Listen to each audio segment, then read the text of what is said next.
Hey guys, Chief Rudy here, and in this video I'm going to show you guys the behind the scenes for Apocalypse. I'm going to show you guys sound design and all the tracks and all the layers and the mixing that went into making this song.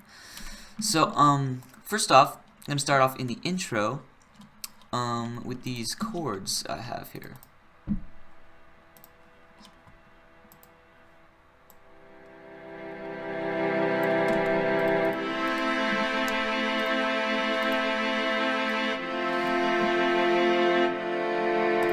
So,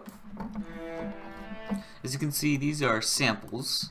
And where I got these is FL Studio actually has really good samples to begin with. In instruments here, in the orchestral, and this is the string section preset. And what I really like about these samples is down here. That sounds realistic. And it sounds realistic up here. And the reason why is because each one of these is a change in vibrato amount and a change in the sound. Reason being is because when a string gets low, it'll sound different than when a string is high. It's not taking the same patch over everything. And like, if we did put the same patch over everything, got rid of all these, it would sound very different because the vibrato amounts would not be changing. And that is really what matters. So if we take this one, this is the second lowest, so I'm put it over here. You can see that does not sound realistic.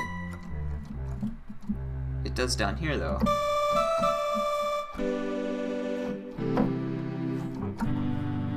But it sounds more like an organ almost. So now let's put in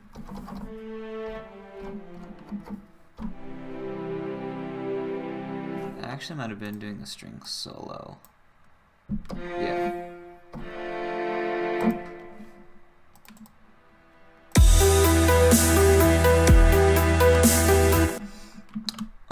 So those are for the strings there. I put it on a mixer track, giving it some reverb, giving it a little bit of EQ, and then some limiters for side chaining. And then here I have the ARP, just playing the same chords, pretty basic. Fading in the volume. And this is essentially just a Harmor with some Prism and a pluck. I didn't even do anything for effects here. I just, for the effects, I got it on the mixer track, put on a reverb, some chorus, and I have a stereo enhancer here that turns on at some points in the song to decrease the volume. And I have it going through my reverb and my delay returns.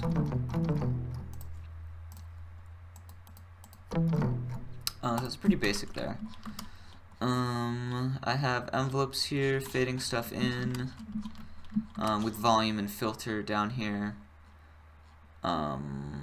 Noise, drums, let's go to the drums here.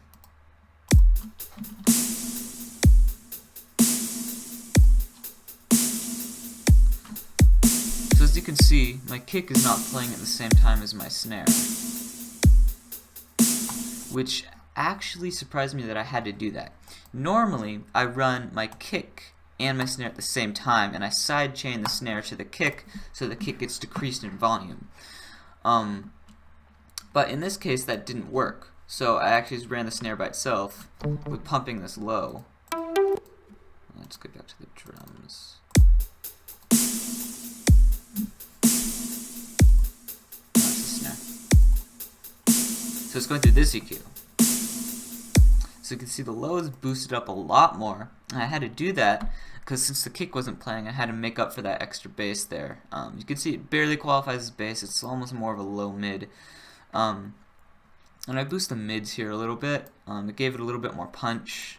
And I have this reverb on it, which is a lot of damp, a lot of high cut, and a lot of wet. And then for the kick here, I have it going through, this is the compressor that would be from the snare. But since it's not playing at the same time as the snare, it's not really doing anything. The kick is also going through this EQ for automation, and then this EQ for another automation. And I boosted the highs a little bit. And and have the hi-hats pan to the left. The closed hats pan to the left and the open hats pan to the right slightly. And then they both have some reverb on them to kind of put them back a little bit more. Then for these crashes, as you can see, I really like my crashes to have a lot of reverb. As you can see, just, you know, crank up the wetness and add in sidechaining. And there's another reverb after the sidechaining to really have those high frequencies ring out. I took out the lows because you don't need lows in a cymbal, and I boost the highs a little bit more to give it some brightness there. And then here I did my thing I like to do with the cymbals, pan one to the right and one to the left on these beats. If you've listened to my whole EP, Dark Nights, you probably could tell that I've done that a lot, and it's I just really like doing that. And then the bass. Okay, so for this bass here, I actually have it fade in here with this volume clip right here.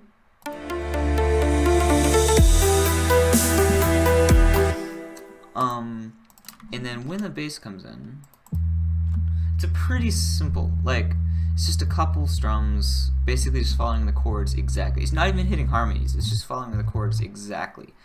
And I really wanted to just keep it simple as far as the bass goes. I'll turn it up a little bit more for now, since we're focusing on it.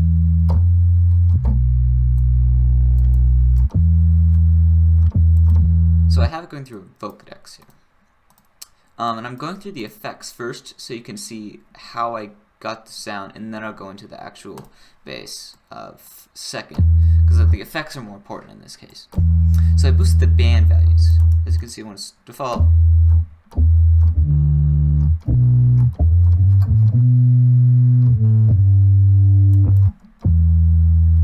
put the vocal type to male.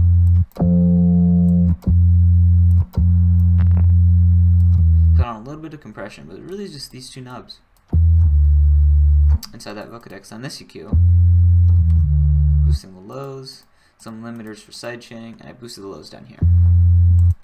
So you can see that is the end product. Now this is what I actually used FL Slayer, which is a plugin I don't really like very much because a lot of these guitar sounds don't sound very real. But in this case, like, I just wanted to start with some bass, so I just loaded up Bass Plug 2. I don't think I messed with any of these settings. I'm pretty sure I just ran it directly through the effects. But the reason why I use this is because now I'm going to take off the effects. And let's play it.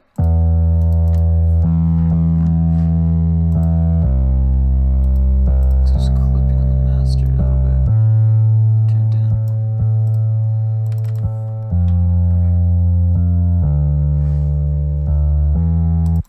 So as you can see, that's like, that does not sound like a real bass guitar. But the reason why I even use this to begin with, and not just like a sub bass from Citrus or just a low sine wave, was because I like the pulse that this had with the bass. So let's just load up the EQ.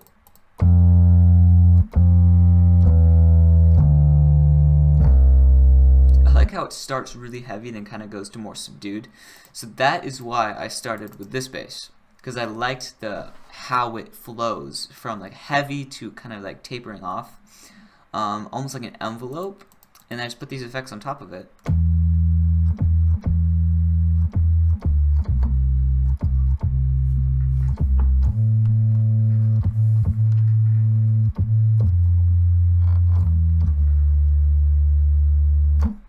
And it turned out pretty well.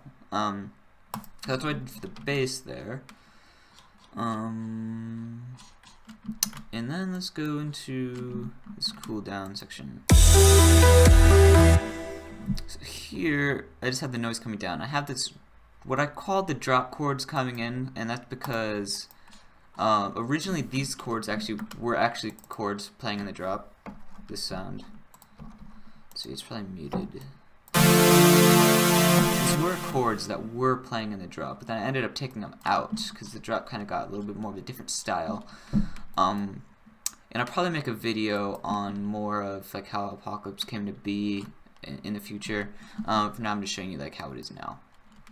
So these chords, they're not chords. This riser, let's go with that. No, just to find the envelope. Guys, mute everything else. But actually, I'll keep that in.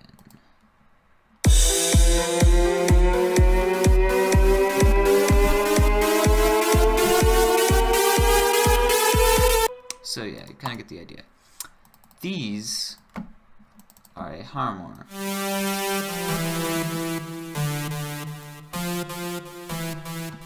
With 9 voices of blurred unison, and that's pretty much all it is inside of the harmonic. Put this up to track 26. Goes through this reverb. Goes through this EQ, which I know seems kind of weird, but when it first starts, I wanted to boost that low. A delay bank, which you can hear is doing a lot, and a stereo enhancer, and some EQ there. This is run, and then I'm running it through my reverb and delay returns as well. And on top of this, I actually have a clip increasing pitch for the rides somewhere in here. So the master volume is actually being ducked slightly, and the kick is losing lows as it rises. The kick is also losing lows to this clip. See, this isn't organized very well. Like, I don't organize all these clips too well. Channel volumes. These are volumes for the riser.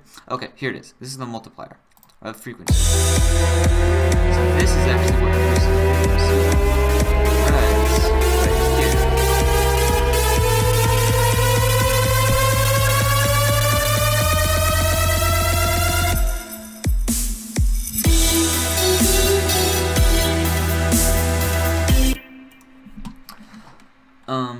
So that's the riser there, and I have these, which is actually just a string rising.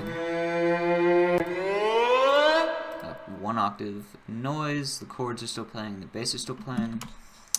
And I have this little sound effect here. It has some delay on it. Goes to the drop. So I've gone over most of this stuff already, so it won't take too long to go over the drop, because the drop is basically just a more intense version of the verse with a lead rather than just chords. So this is the lead.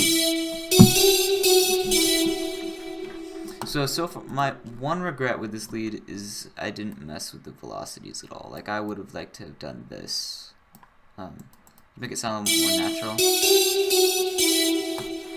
But whatever, like, it's not too big of a deal. So for the lead here, this was a autogun,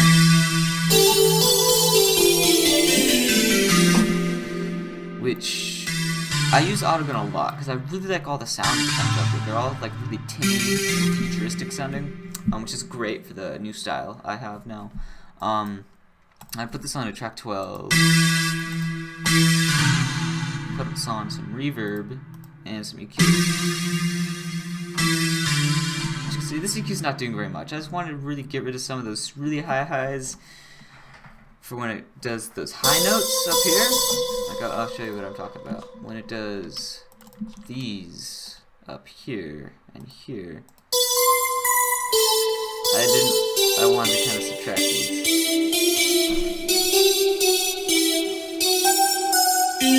Just so it doesn't hurt your ears quite as much, so it's not really sharp. And then for the ARP, which actually isn't ARP, I just called it ARP because I made this clip unique. It's really just going through the chords with the root note.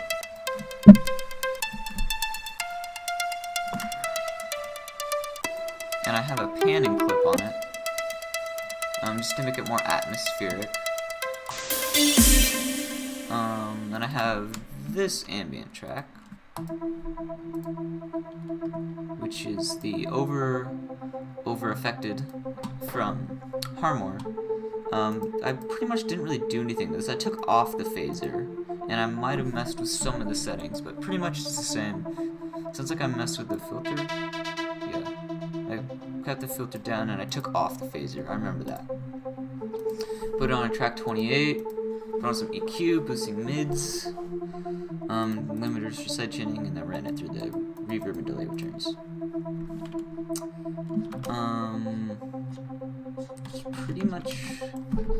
It's pretty much the drop right there. Is there any unique stuff? Second drop is pretty much the same, just a melody change. Then for the final verse, the ARP actually doubles to being in 2 octaves instead of 1, and I boost the filter a little bit so it has a little bit more mass. And then there is a volume clip that's making it a little bit quiet, the master volume of this ARP, a little bit quieter for the second verse because the filter gets boosted, as you can see right here, and it's playing 2 octaves instead of 1, so it has more mass. So just turn that down a little bit.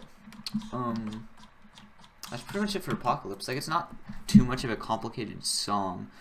Elements, like once it builds up, it kind of just stays. Like you can see, chords pretty much play the whole song. These are the same chords. They're just on a different mixer track for mixing purposes. That's pretty much the song musically wise. So I'll go into the mastering now. So on the mastering tab, I have a stereo enhancer to boost it. Mainly because my overall mix here was pretty low. Like everything was pretty quiet. It was coming in, so the mix was coming into the master at a really low signal. So I just boosted it with a stereo enhancer here to get it louder, to push it into this Maximus. And I put it into this Maximus, they're both running multi-band compression at slightly different levels. So this one's a little bit more subdued, this one is a little bit more pressure. And after it goes through those compressors, it goes to this EQ, which you can see is slightly taking out a little bit of mids and cutting lows pretty much entirely. The reason why I did this is because, like I said in Solitude behind the scenes last week, pretty much the same reason. It just cuts this frequency because this frequency takes up a lot of room on the master and you don't really hear it that much. Like it doesn't have much of an effect. So I just took it out just so it could boost the master a little bit more. And this limiter, as you can see, it is running some limiting. Way up there. So it's not really. And the compressor is just taking out the slight little bit, those little peaks. And I run it through this EQ, boosting a little bit of each frequency, which is kind of pointless actually, because this one removes a little bit of mids, and this one adds a little bit of mids. So, yeah. And I boost the master all the way, because like I may have been able to boost it a little bit more before it clips, and I could have done that with like a stereo enhancer right here. But like it's still pretty loud, like it's fine. So that is the behind the scenes for Apocalypse. I hope you guys have enjoyed it, and stay tuned, subscribe, and I'll put out a video every Friday. See you guys then. Bye.